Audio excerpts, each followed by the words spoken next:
Мен Арыс қаласы номер 17 колледждің тігін өндірісі және киімдерді үлгілеу мамандығы бойынша 3 курс студенті Әсет Зейнеппін. Менің сүйікті сабағым дене шынықтыру сабағы. Бізге ол сабақтан Әуезова Оңғасын Сматқызы сабақ береді. Маған ол сабақтың ұнайтын себебі бізге мамандығымызға қатысты дене жаттығуларын үйретеді.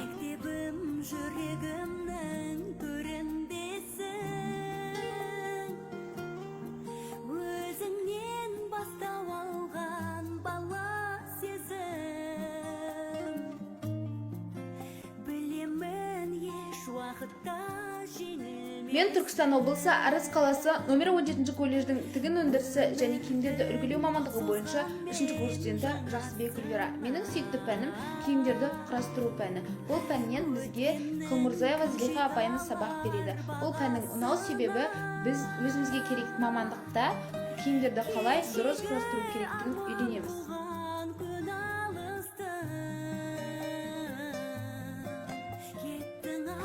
Мен Түркістан облысы Арыс қаласындағы номер 17 колледж тігін өндірісі және киімдерді үлгілеу мамандығының 3 курс студенті Балтабай Ардақ Жеңісқызы. Және менің сүйікті пәнім Қазақстан тарихы пәні.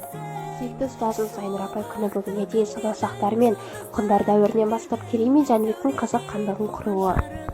Бүкіл дүние жүзіне әйгілі ақындар, жыраулар мен жыршылар күні бүгінге дейін жеткен аңыздар мен ертегілер жайлы, қазақ ел намысын қорғаған спортшылар мен қазіргі эстрада жұлдыздары жайлы, егемендік ел қазақтар жайлы және ұлттық рәміздеріміз туралы түрлі мағлұматтар мен ғажайып кеңестер беруде. Қазақ елінің өткені мен бүгіні жайлы Қазақстан тарихы пәнінде толық мәліметтер беріледі. Мен тігінші 18 тобының 3 курс студенті Жақсыбек Гүлвира. Менің тағы бір сүйікті пәндерімнің ішінде өзімізді мамандығымызға байланысты өндіріс сабағы ұнайды. Өндіріс сабағында бізде өзіміздің жетекші шеберіміз Жоланова Эльмира апайымыз сабақ береді. Бұл сабақтың ерекшелігі және маған ұнауының себебі біз өзімізге керекті мамандықты осы сабақ арқылы жүйелейміз. Яғни әрбір істі практика жүзінде көрсете аламыз. Қазіргі таңда карантин болып жатса да сабақты өзіміздің мамандығымызды ары қарай кедергі жасамай ілгері алып кету үшін әркім өзінің үйінің жағдайында практикаларын дамытып, қолдан келгенше сабақты жақсы өтуге тырысамыз. Мысалы, менің өзім қол машинасымен үйде өзімнің практикалық жүйемді жақсартуға тырысып жатырмын. Көптеген жұмыстар жасауға, тігін тігіп үйреніп, машинамен жұмыс жасауды үйреніп жатырмын.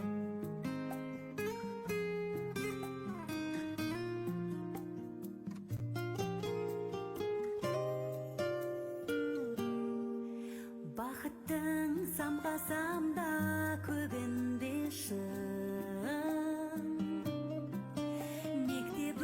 жүрегімнің төріндесің,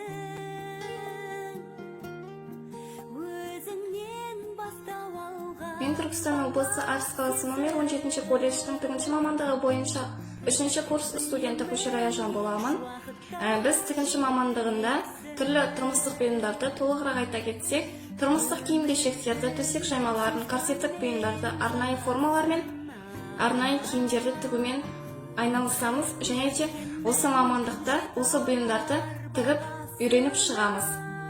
Мен тігінші мамандығына түсуімнің басты бір себептерінің бірі тігін тігу. Бұл менің хоббиімнің бірі болып саналады. Сонымен қатар мен бүгін сіздерге өндірісте тігіп үйренген және де осы 2020 жылы хит болған осындай шоперді өз қолымызбен жасауды үйретемін.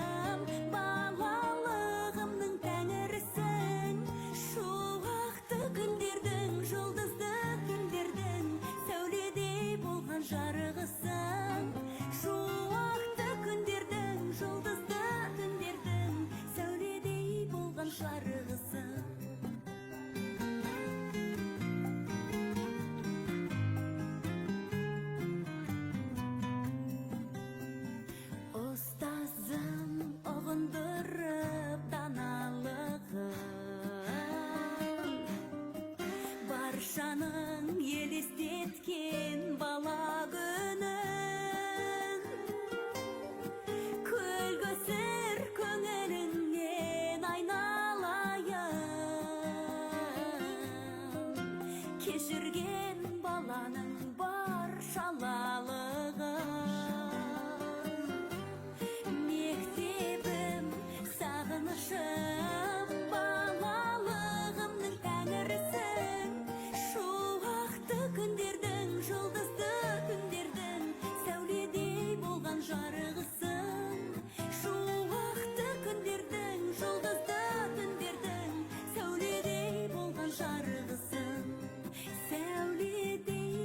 жарығысың, сәуледей болған жарығысың.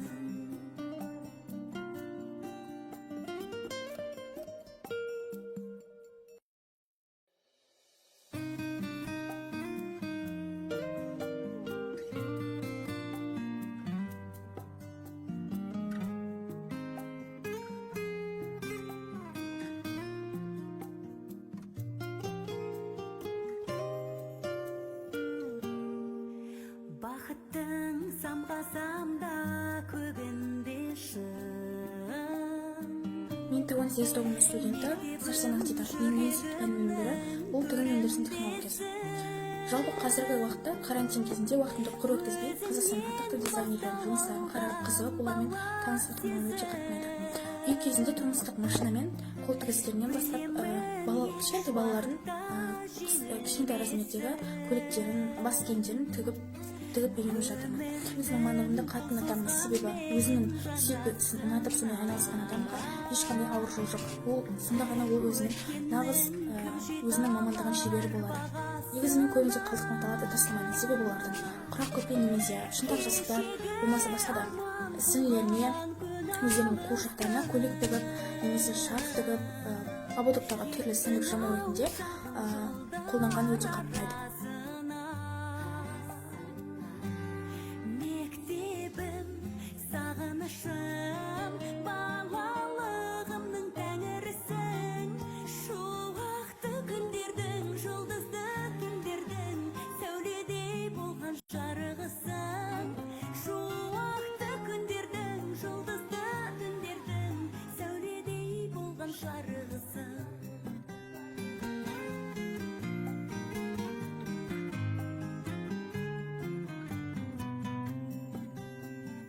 Ұстазым ұғындырып даналығын. 2020 жылы коронавирустық инфекцияның таралуына байланысты барлық білім беру ұйымдары осы қашықтан оқыту технологиясын пайдалана отырып, онлайн және қашықтан оқыту режиміне көшкендігін барлығымыз білеміз. Номер 17 колледждің оқытушылары осы қашықтан оқыту кезінде Smart Nation платформасында студенттерімізге білім беріп, бар мүмкіндіктерін жасап отыр.